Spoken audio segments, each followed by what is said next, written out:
Most accountants think they may be a good salesperson, and I can tell you they're not. Yeah. And also, the client doesn't care if the salesperson is an accountant.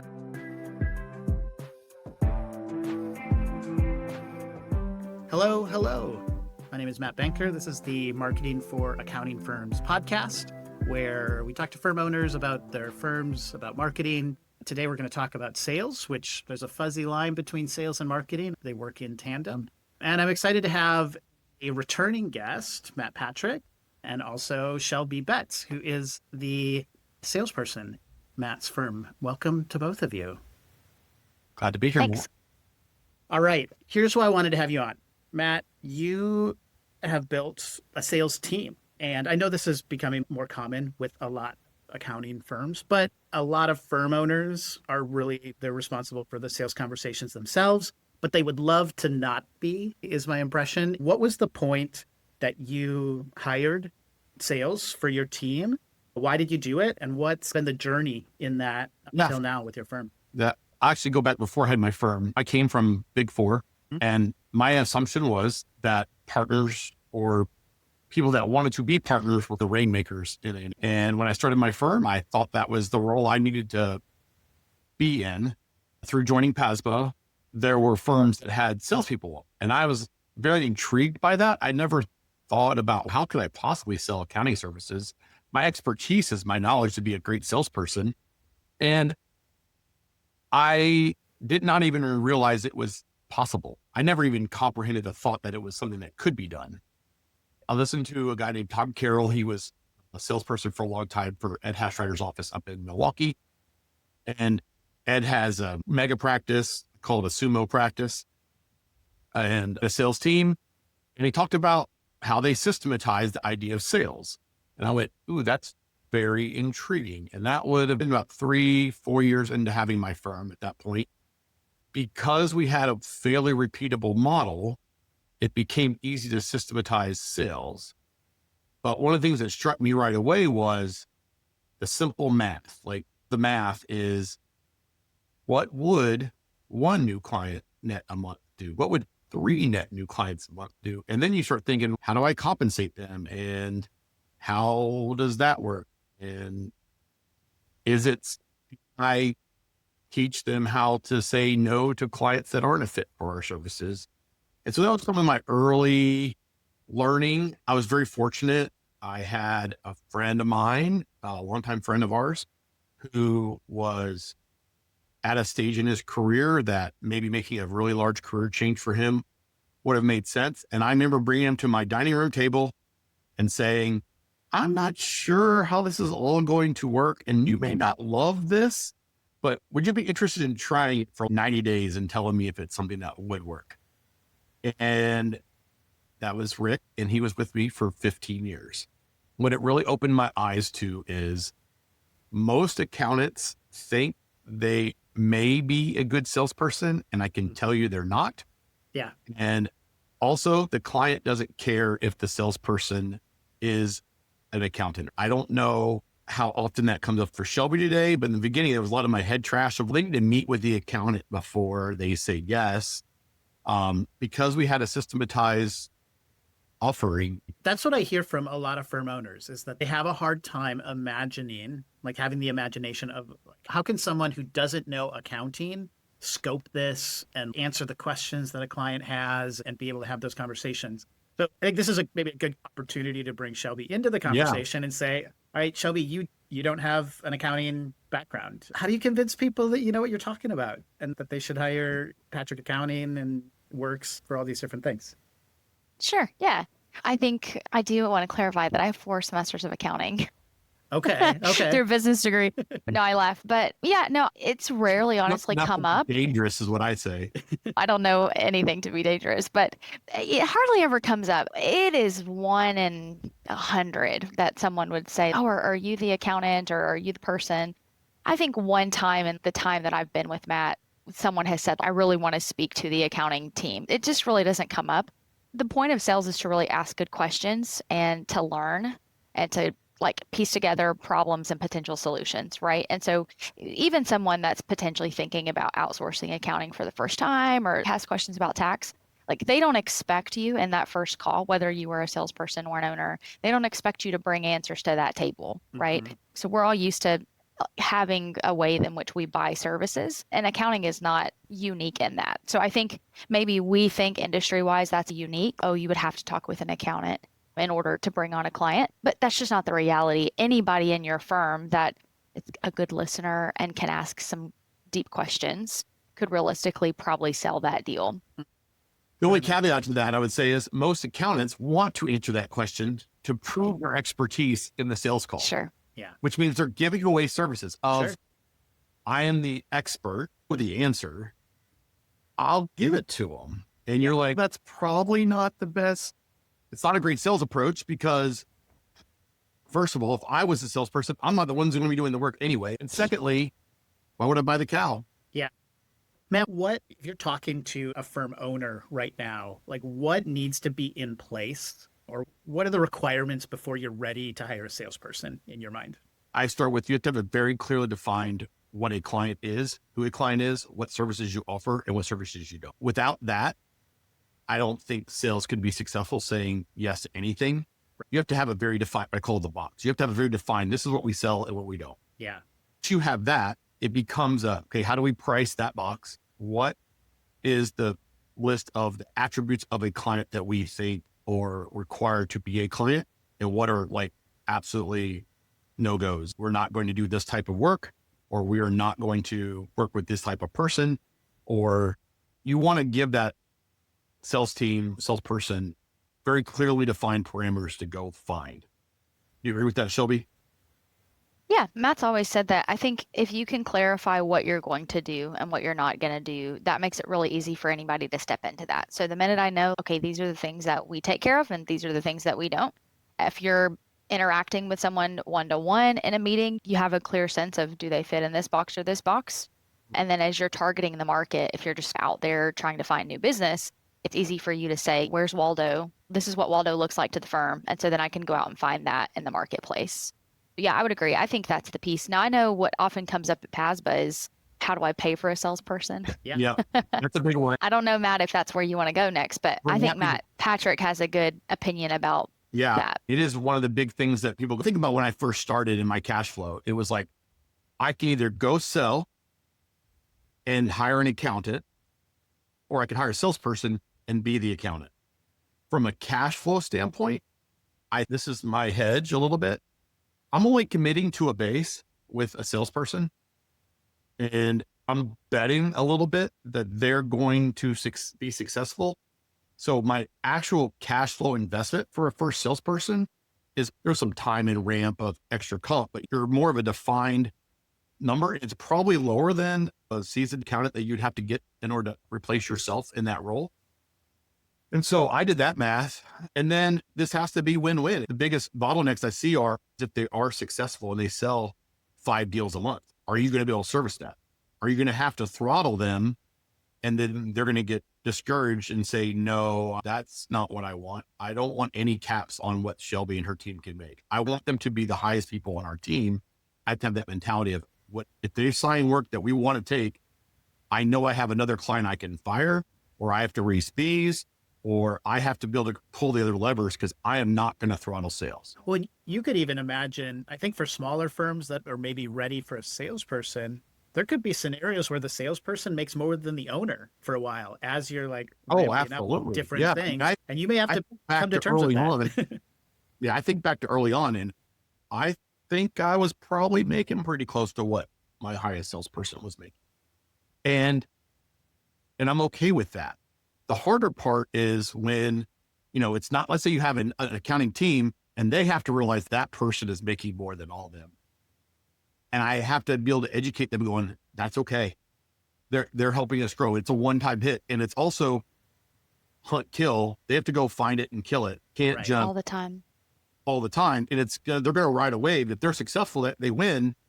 But that's a mentality I have to have as an owner. You can't look at it as a negative that you're paying commissions or you're paying. That's what I hired them to do. Yeah. Let me go back to Shelby. I've been in some rooms where we've got owners and salespeople in the same room, and there is this discussion about what's fair compensation and what can you expect out of a salesperson. And I've seen Shelby call out some owners about like their expectations and what they want and what they've put out in front of their people in terms of what they need to do, what they get paid for, and all that. Shelby, could you talk a little bit about what makes a good team setup, compensation? Like, what are the things that are required for a salesperson to be successful within an organization Okay. like this? In terms of compensation first. Well, I mean, you can go as broad as you want, but compensation is going to be a big part of it. But in terms of maybe time management, like what sorts of things can be on their plate versus, because I think I've heard a lot of situations where the salesperson is also thought of as the marketing person, or they have these other hats that they're trying to wear, and that can be complicated as well. So I'm just curious from your perspective, what is a great environment for a salesperson to thrive? Yeah, I think first, a good environment is team wants to grow, and so they don't perceive sales as a negative. The last thing you want is you sign a deal and then everyone's, oh gosh, we've got another client coming in. So I think promoting the idea that we want to grow, we want to bring in good clients, we're excited about new work. Mentally, that helps me, that helps our sales team just to know, like, even during tax season, right? It's stressful. And the last thing they probably want is a new client, but we don't hear a lot of, I'm frustrated about that. So I think number one is just creating a positive environment in which growth is normal and expected and desired. And when you have that, a salesperson can really thrive. Compensation wise, obviously, salespeople tend to be coin operated. If they're not coin operated, then why would they be in sales to begin with? And so I think whenever you can create a comp plan that is easy for them to understand, like I've always said, it really should just be one page and I should be able to calculate it in my head. I really don't need like a calculator and a piece of paper and a pen to try to figure it out. And there's all these different drivers. So I think the simpler you can make it on a salesperson, the better. Anytime you have some carrots for like big wins, that's always tends to be super exciting for a salesperson. Like if I can get to this number, I could get these things. That gets really exciting. I think the more you can gamify compensation for a salesperson, the better off it is. In terms of what it would take for a salesperson to be successful, I think outside a firm environment, having a good relationship with the owner or the leadership team to understand, again, that ideal client profile is really helpful. It's hard for a non-accounting person to understand what are the things that make a good client or a bad client, and why would this be not a fit and this is a fit, because sometimes it's unclear. It's, oh, we can't reconcile that type of work. I remember hitting like lawyers and it's like, we don't do IOLTA accounts, and I'm like, it's a bank account, why would we not do that? But I don't know those complexities. And so I think a leadership team or an owner who is willing and able to answer questions and be really forthright with knowledge is really helpful in terms of how that salesperson can learn and develop. Outside of that, a salesperson doesn't need very much to be successful. I really need a cell phone, an Excel spreadsheet, a CRM would be nice to have, but I need a good list of prospects that I can go target, a sense of where to put my time in terms of networking. And outside of that, salesperson should be fairly good to go. So I don't know if that fully answered your question, but obviously as you start developing a team, that looks different, right? That's a one salesperson. You don't need a ton to get going. You need some clarity and scope and a good line to the owner to talk through things. As you continue to scale a team, of course, like us, we have a lot more parameters in place and processes in place than a cell phone and a list, but it doesn't have to be as complicated, I think, as people think it is. Yeah, I agree with that. On the beginning, I would say that the communication has to be really high, and the trust between the salesperson and the leaders, the owner or whoever is managing the salesperson, has to be in a way with it. Just like, I'm trying to support you in any way I can. When Rick started with me, I ran every deal with him for a year.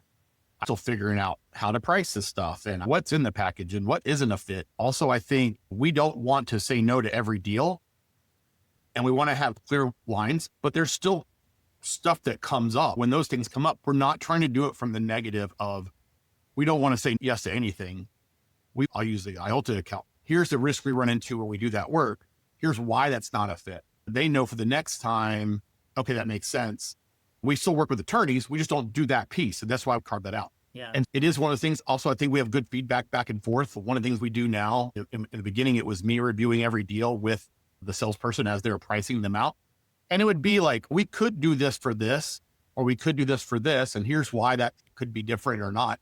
And them learning what the parameters of that were helps them on the next deal after that. And so they understand I would say there's two sides of the pricing coin, art and science. There's an art piece of this and there's a science. I can do a math equation. Everybody can do that, but not every deal is all science. It's just not.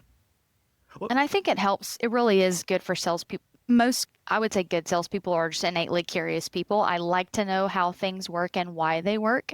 And so he mentioned pricing. That's a great example of what's profitable to the firm, what's not profitable to the firm. The more I know, the better I can help bring in good deals, the better I can negotiate. Most salespeople, I'm not interested in just getting a deal for the sake of a deal. We want to bring in a good deal that's good for everyone.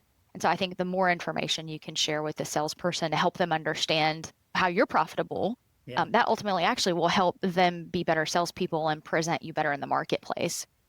Now, I do want to get back because you mentioned a little bit about salespeople wearing multiple hats. I think early on, it would be unwise to think a salesperson's not also a marketer. We always say you are a brand ambassador. So when you're walking around town and you're out and about, Patrick Accounting is the logo and Works is the logo that's on that I'm walking around everywhere in that. And so in some sense, I would think it's reasonable to expect a salesperson to have some marketing responsibilities, not necessarily creating social graphics. That would be a bad idea. Most salespeople are not detail oriented. But I think overall, like the sense of wanting them to build your brand, I think that's a very reasonable expectation that you would want to include for a salesperson. Yeah. And I will say, unfortunately, we probably let our salesperson create some graphics and some stuff. And I go, oh my God. What is that? What is that? We had all that. Okay. I mean, we all duct tape marketing a little bit in the very beginning of our businesses. And I think every small business has gone through those stages. Yeah. I've seen salespeople be involved in the accounting side. They're doing back work and they're doing administrative work, small firms, small teams, everybody's all hands on deck. I think that's okay.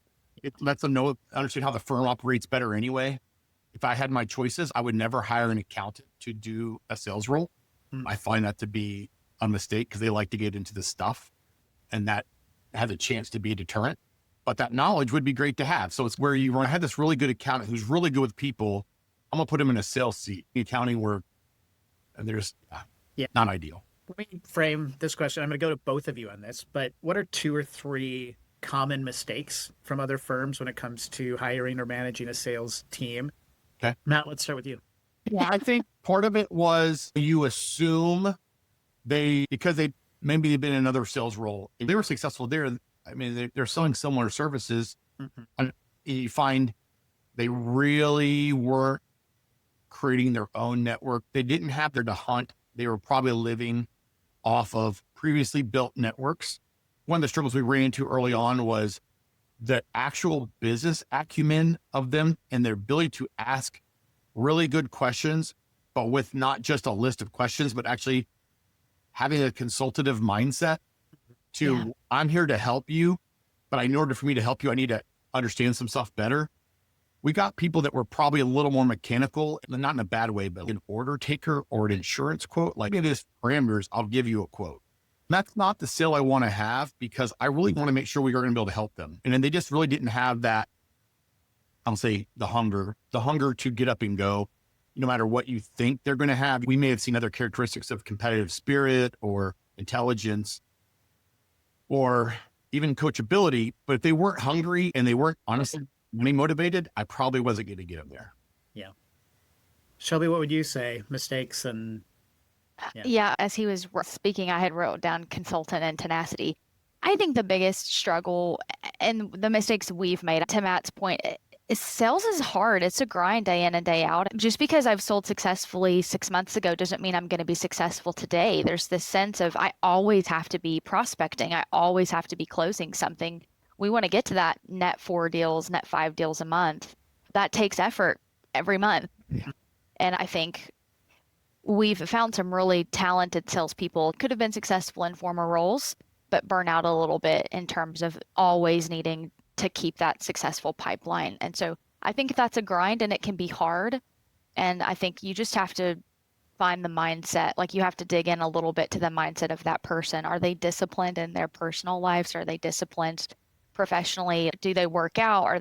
There's just some things that you can see when you're interviewing someone. If they don't hold themselves professionally and they're a little sloppy, that may be indicating that they don't have what it takes to get it done. So I think tenacity, just the more that we could gauge, like how hungry is this person going to be? Are they going to do the hard thing day in and day out? Yeah. That's hard to assess in an interview, but I do think that mindset is more important really than previous skill. I would rather be able to gauge this person really wants to go out and grind as opposed to they've sold in professional services before. But again, I think that's hard to gauge. So that's the challenge. You don't really know it until it's there. Yeah. I'll throw out kind of one of the things that I've observed and get your thoughts on it. I see a lot of firms who hire, so we interact with them mostly when they're working on marketing. They have a salesperson, but the salesperson expects to be fed by the marketing. Here's the honest truth. I don't think even a pretty solid marketing system is usually enough to fully feed a salesperson. And so if you're just asking them to field leads that come through the website, you're probably not going to be selling enough to justify both a big marketing budget to feed them enough and a salesperson and their salary. And so if you have a good marketing program, it should definitely supplement the leads that a salesperson is generating on their own, but it's unlikely to be enough leads to justify the cost and their role. One of those things is going to have to give. And so you mentioned hunting. I think the biggest mistake firms that I work with that I've seen make with a salesperson is they hire a salesperson whose job is just to answer the phone and answer emails. And there's not enough expectation that they're going out and making their own network connections and things like that. Yeah. Yes. I don't even know why you would 100% hire a yes. salesperson if that's what you expect. If you just expected them to answer the phone when people were calling, I think your admin could do that work. That's a hard truth, right? It's a hard truth for most firm owners to go, man, and at the beginning, it might even work. That's the hard part about it. Because, man, if they got one new deal a month that somebody else was following up on, that's more than they've been doing as an owner before. Yeah. And you were a crappy salesperson, probably. They're in tax season, so they don't follow up with the lead that does come in on the web. And so, like, at the beginning, you may see, yeah, that's great. And then you go, they only closed 7 deals this year. They were all web-based leads. Yeah. That's not going to, you have to have that hunt mentality. We do a lot of work with firms to help them figure out like a budget and what's like a reasonable cost of acquisition through marketing. I hate to be in this situation, but like they come to me and they say, my salesperson needs more leads.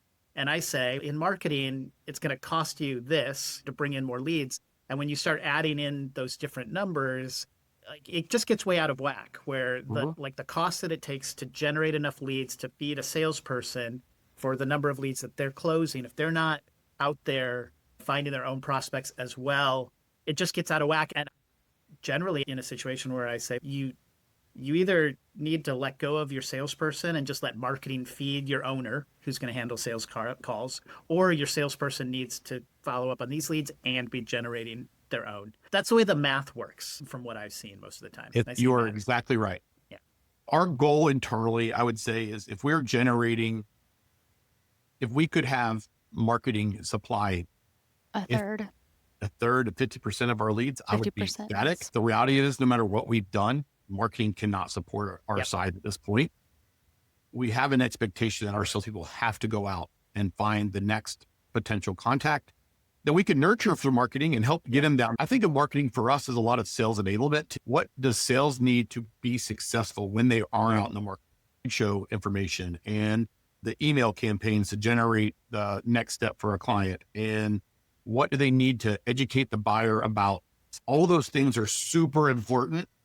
And that is marketing as well. It's not just, I'm waiting for the web. Let's just start magically hitting the button to book a meeting. That would be awesome. Yep. That's not how it works. The look and the feel of the brand, as well as the tone and the audience that marketing is going after, is really important, because I think if I can get in the door somewhere and then they're checking out our website and they're listening to our podcast or they're seeing articles we've written, they get a good sense of, oh man, I really like these guys ahead of meeting them. And so I think, to Matt's point, marketing for us is, yes, we want to generate leads through marketing, and that's awesome when they happen. We get stoked about that. But to the extent that I'm walking through a door, marketing is what makes me professional and what gives me the right look and what gives me confidence that I can go win any size deal that I want. quite frankly, accounting firms do not do marketing well. And so if you go look at accounting They will website, listen to your podcast, That's Matt. why I have a No. business. if you go look at accounting websites, let's just be honest about it. They're terrible looking. And then you look at Patrick Accounting's brand and Works brand, and you're like, wow, they look like they're with it. They're doing things. So I think it's just indicating like that's a healthy, growing brand. And if you're a growing business, you want to work with people that look good and feel good. So I think marketing is a big part of that. I actually looked up the Patrick Accounting website from like 2017 or something like that. I just wanted to see what had changed over time, to use it as an example of this is where you could be today and this is where you could be. I know that your firm has grown a lot and has changed a lot in the past 10 years. And I think the sailboat is no longer the main image. I'll put a link in the show notes. We started an Instagram account for a guy named Business Dan, who he's a stock photo model, and he gets used like on every website. I've seen him at Best Buy on all kinds of print things. He was on a Google Gemini that I was served the other day. Probably a no cost. I would love to talk to the model who is on all of these professional business websites. He's just got such a natural smile. Well, all right, we're going to take a break here. I'm going to drop some ads in, and then we're going to come back and talk about technology and a little bit more tactical stuff. This podcast is brought to you in part by TeamUp. TeamUp helps hire directly for accounting firms in the Philippines. What is hire direct? Hire direct means that you have a direct relationship with your team. There's no middleman. That person is part of their team just like anyone else. They follow your processes, they share your values, and they're part of your culture. Just like hiring someone remotely, but locally to you, it's the same thing. You're just hiring in another country. They join your team meetings and they are fully integrated with your team, same as anybody else. It's really easy. You can find out more information at hireteamup.com. Again, that is hireteamup.com. This podcast is brought to you in part by Works. Here's the thing. Clients don't love having a hodgepodge of a bunch of different advisors. Really, they would love it if they could get the advice that they need from one trusted source, and that source could be you. Offering payroll through Works allows you to become more of that advisor. Whether you're referring your clients or you're building a payroll practice of your own, Works will deliver the back office strength and support that your clients expect, and you can stay as the hero and trusted advisor in their story. Learn more about how to partner with Works at works.com. That's WHIRKS.com. This is the Marketing for Accounting Firms podcast. I've got Matt, Patrick, and Shelby Betts here from Patrick Accounting and Works. And we are talking about sales teams and sales enablement, how that fits with marketing. I'm going to go back to Shelby. Shelby, what does your sales tech stack look like? What technology tools are you using right now? What do you have to have or that you love? I know you're a little bit more of a sophisticated operation at this point, so you're probably using more sophisticated tools, but what are you using? What do you love? What can't you live without? Sure. Yeah, CRM, we use HubSpot today. Love it. We used to be a Salesforce house. HubSpot is definitely a better move for small businesses. I've loved the transition to it, and it's been a great tool. We use a list building and like email and mobile phone validator tool called selling.com. Honestly, we flip that tool every year because data changes all of the time. And so the more that we can examine or find one, basically what we're looking for there is how can we get business owners' cell phone numbers? That's what we want because we want to call cell phone numbers. And so today the tool is selling.com, but that changes all the time. We use a secondary tool called Clay, and Clay is another list building tool. You have to be like pretty deep in the outbound world to know what Clay is. And so if you're an outbound follower, you know what that is. If you don't know what it is and you're not in outbound sales, I would not look that up. But it's a really cool tool. So those are two that we use on the list build side. HubSpot for CRM. We use a tool called Fireflies. That's a note taker that records all of our phone calls and all of our meetings. Could not live without that tool. Just from a sales team standpoint, it integrates directly with HubSpot. And so we have access to call recordings, access to phone calls. And so not only can we see the calls that are being made, but then we can also provide feedback to our sales team and the reps and let them know, hey, that call was bad and here's why, or here's what you did well. And so we really love that. It also provides transcripts. And so if you value sending a transcript to a prospect or a new client, that's helpful. Internally, though, we really use it for game tape. How well did you do in the game and what can you do to improve? Soft phones, we use Zoom. Trying to think if there's any other tech really. Obviously, we use ChatGPT a fair bit. There's a couple of AI tools that we've tested.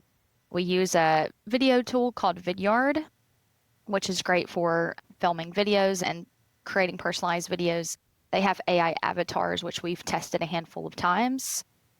I think that's it. Honestly, we have a pretty small, I feel like we have a smaller tech stack on the sales side than we used to have, but listbuildselling.com and Clay, HubSpot for CRM, Fireflies for note taking. We have a dialer we use called Just Call, which is a great dialer with text and voicemail automation, Zoom, Yeah. a phone. But you also said, though, a spreadsheet and a cell phone. Like, that's the minimum you need to get started. If you could only add one additional thing to your text, if you're very early in the sales team, what's on the must-have lists today in your mind? If I was starting over and it was just a one-man band, yeah, I would probably want a phone and a CRM. Yeah. CRM just with capabilities of emailing, creating tasks for myself, scheduling appointments Keep you directly. organized, keep everything together. Yeah. In one place. That's all I would need. That's basically what we started with. We started with Excel for a long time. We had an older salesperson. He had folders on his desk, and those in his drawers were full of folders of anybody he'd ever met with. They're all alphabetized, and he had an Excel spreadsheet of when his next touch was, and it worked fine. Yep. Now, that's not scalable. And when he left, we had to go through all those folders to go, is any of this stuff useful? Yeah. And for me, I would think I'd probably look at HubSpot even from the very beginning. It's not crazy expensive on a small scale. There's a lot of them out there, Zoho and Pipedrive. Yeah, they're all fairly inexpensive when you're talking about one or two users. We've embedded HubSpot in our whole organization, from our websites hosted on HubSpot. So we use a full CMS on the back end. We have the service team is in HubSpot. We've done a lot of automation on HubSpot. So we don't have a lot of tools because we can do a lot with HubSpot. Yeah, With just our one, we're having an enterprise level account with them now. Yeah. But in the beginning, it would have been way overkill. And on the sales side, like the value of a CRM like that is like being able to schedule appointments directly with a link, tying that to your website. Like you don't have to have a Calendly plus of this, plus of this. The CRMs today, you can get all of that in one go. So that would be the one tool I would need and want outside of a You're talking phone. Honestly, for one user, A couple $100 a month, if that. $100 a month would be too bad, at least on the lower end scale. Obviously, if you have a ton of contacts or some industries that are very unique, you might want to find some stuff like that. But I find most of the firms usually one of those Zoho, Pipedrive, or a cheap HubSpot entry license. Yeah. Let's talk a little bit about tactics and tasks for your sales team. What do you expect? I know, Shelby, you sell, but you also oversee a sales team. And Matt, as the firm owner, you've got visibility. When you're bringing on a new salesperson, what do you expect them to do each weekday? How many calls are they making? What are the tactics that you are asking of them? Sure. The main goal of everything we do is to schedule first-time appointments. Mm-hmm. So in terms of prospecting, all of our tasks and all the things we do on a day in and day out basis is the goal of scheduling appointments. And if you look at scorecard metrics, goal number one is how many first-time appointments did you set in the week? That's really the thing that matters. And we divide our task list into prospecting activities with the goal of setting appointments. And then we have closing activities with the goal of close $1 for the firm, yay net new client, yay commissions, right? It's pretty simple. That's why sales is so fun. It's simple, but it can be hard to do. So in terms of first-time appointments, the tasks that we want, I recommend this to all salespeople. Getting your calendar organized and getting the tasks that you do on the calendar is what really can help you stay organized. And so for us, we want to bring a prospect through a series of touches. And that's going to be a mix of LinkedIn connections and emails and phone calls. Maybe I'm going to visit them. Maybe I'm sending them a cool note in the mail, maybe a book. It depends on the prospect itself. But all of those tasks, we're going to do those in a sequential order in order to schedule an appointment or gauge some interest if it's dead cold, right? There's other ways to do it. But in that world, we're going to have calendar blocks. And so we're going to have days of the week and times in which we are building our list. So who are the prospects? We're going to then create a campaign to work with them, get emails out the door, send a personalized video. We're going to have calendar blocks for phone calls. So making those first time and follow-up phone calls. And again, that's a dead cold sequence. Outside of that, I want a sales team networking. So I want them to do one good networking appointment per week. We want them doing something like a ribbon cutting or a Chamber of Commerce event or a BNI, just something that they're out in the market shaking hands with potential business owners. And then ideally, if they're smart, they're also making a couple of client calls a week as well. And so you're mining your current book for referrals. Your client base really is your rock stars. Today, I had called one of our clients yesterday, just left her voicemails like, I haven't connected with you in a long time, but just want to see how things are going and check in with you. I got a text from her this morning and says, hey, things are awesome. It's funny that you called. I have a friend looking for accounting services. Can you call her? Absolutely, I can. I'm so happy to do that. Thank you so much for thinking of me. So yeah, I think that's how we're organizing our calendar is first time phone calls, personalized videos and emails, networking events, going to visit channel partners, what we call COIs, bankers, and that's all for first time appointments. Past that, run appointments. So first time appointments and get deals in the door. It's helpful. When you're looking for a salesperson, you need a person who is comfortable on the phone and making cold calls, right? They can't be waiting. Likes to go out and network and meet people, and then has the follow-up and the discipline to do these things on a regular basis. 3 very hard things to find. Yeah, let's talk about that. How do you find a good salesperson? Where are you finding them today? Pay recruiters. No, honestly, you'll find them. I think there's a lot of success when I think of other firms who've done this. You'll find someone that has had a successful record selling you something. Yeah. So it could be the IT vendor. It could be the enterprise rental car guy. It could be the copier person. You also have a tendency to find, like, sometimes it's a really good server or a friend that's in another field. We have found success a little bit of varied. I think on our team today, one's a friend of a friend. One was from a recruiter. Shelby was from a recruiter, but she had found us first before the recruiter. So it was like a recruiter for her to get me to pay them. But yeah, it's like hunting anything else down. The hardest on those roles, though, each one that you said is like phone calls. That's a hard thing for people to do. Yeah, especially now that people my age and younger do not like to be on the phone. My kids do not. My daughter's first date was with a guy she had never talked to. Yeah. She had Snapchatted and texted back and forth. They had never spoken words together. And so probably putting her in a sales role would probably be bad. And I think through that skill is different today. Being comfortable on camera. So, or sending videos. That's something that we've had to overcome. The networking stuff. Look, you're not just over there to sit in the corner and not hang out. Like your goal is to go find someone to meet with. You have to be an extrovert. I say the best people have done this do not feel like they're selling. They feel like, I want to go find people I can help. And that mentality is a definite characteristic of success. Yeah. Yeah. If you're looking for a good salesperson, but also if you're a person who wants to be successful in this field, like what kind of traits, attitudes, or things you need to grow in? Where, like when you're coaching up your team, what are some of the things that you're giving them in terms of here's what you do to get better at what you're doing? Yeah, I think if you want to be successful in what we do, so selling accounting services and payroll and insurance, you have to be a really excellent communicator. I know that's lame to say, but like the more soft skill training you can do, the better off. Because the way that you come across, how you present yourself, your ability to ask good questions, that's actually not like happening on the fly. There's intent behind that. And so you have to be really good and be serious about, I'm going to learn to be a great professional communicator. I'm going to learn to read people's body language.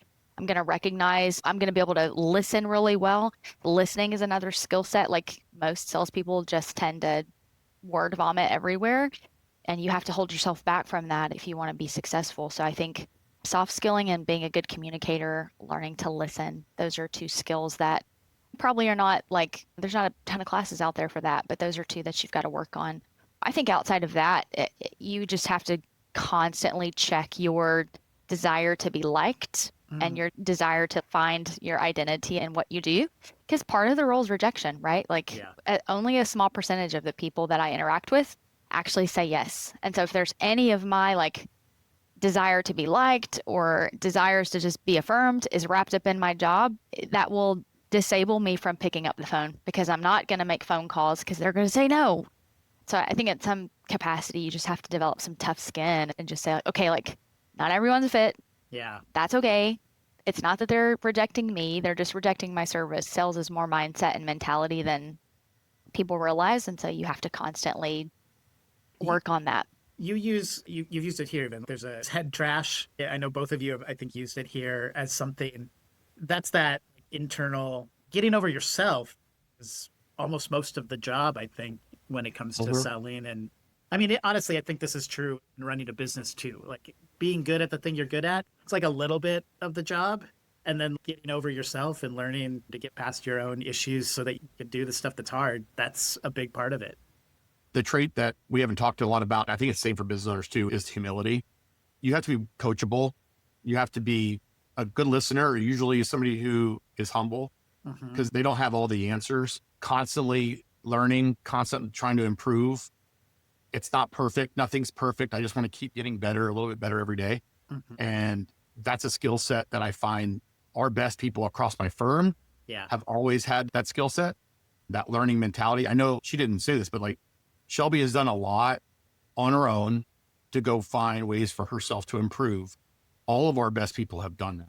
She's a proponent of Dale Carnegie for our team, which is a skill, I think, that gives people public speaking experience. She's gotten involved in groups to improve herself as both a sales leader as well as a salesperson. That learning mentality is huge to find that people that have that desire. Because if not, I always think about it like from a professional athlete standpoint. Tom Brady had a coach. He also, it wasn't like, I'm the best, I'm going to be the best forever. You're constantly working on your craft. Yeah, I've always said this, and Matt's the best boss I've ever worked for. I've been a part of some good sales organizations and some bad ones, but this has been my all-time favorite. He's going to have to fire me for me to leave this place, which could happen any day. I hear thousands of broken hearts. No, what's going on? No.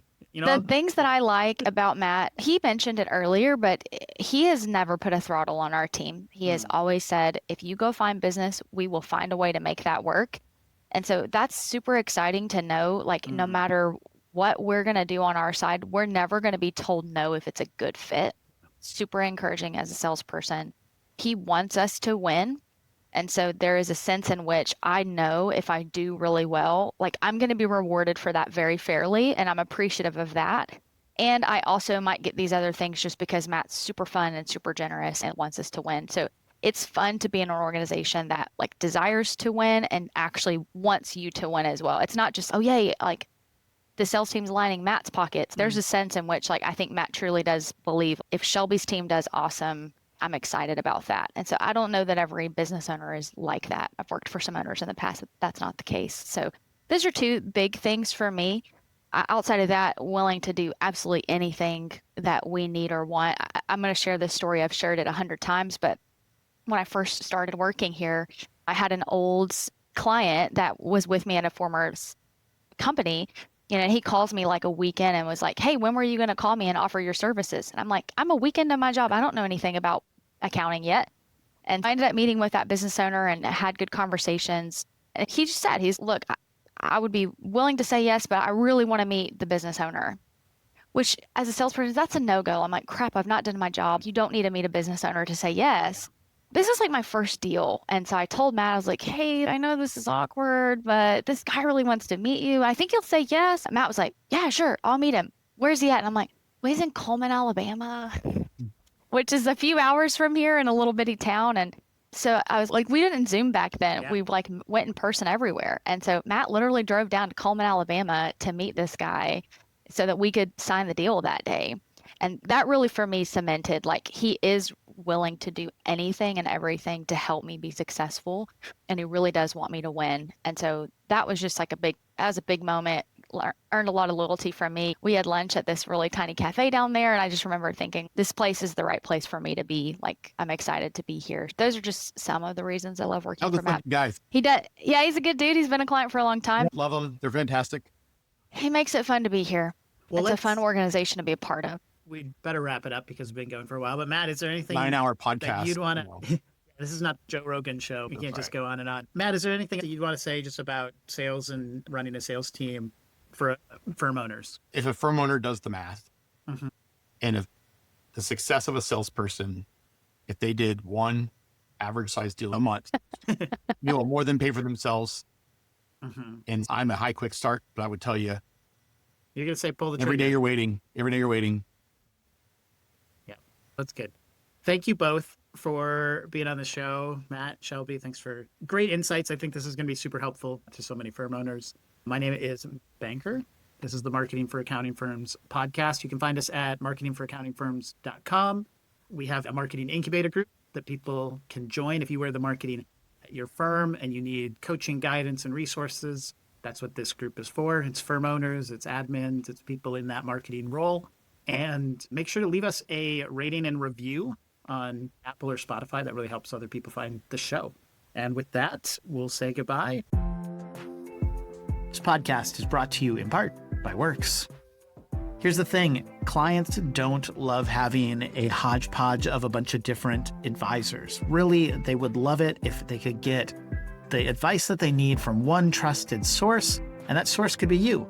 Offering payroll through Works allows you to become more of that advisor. Whether you're referring your clients or you're building a payroll practice of your own, Works will deliver the back office strength and support that your clients expect, and you can stay as the hero and trusted advisor in their story. Learn more about how to partner with Works at works.com. That's WHIRKS.com. This podcast is brought to you in part by TeamUp. TeamUp helps hire directly for accounting firms in the Philippines. What is Hire Direct? Hire Direct means that you have a direct relationship with your team. There's no middleman. That person is part of their team just like anyone else. They follow your processes, they share your values, and they're part of your culture. Just like hiring someone remotely, but locally to you, it's the same thing. You're just hiring in another country.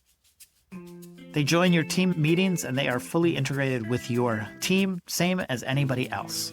It's really easy. You can find out more information at hireteamup.com. Again, that is hireteamup.com. Thanks for listening to this episode of the Marketing for Accounting Firms podcast. If you liked this conversation and found it valuable, please rate and review us on Apple Podcasts or Spotify. It's really good for the algorithm and it helps other firm owners find this show.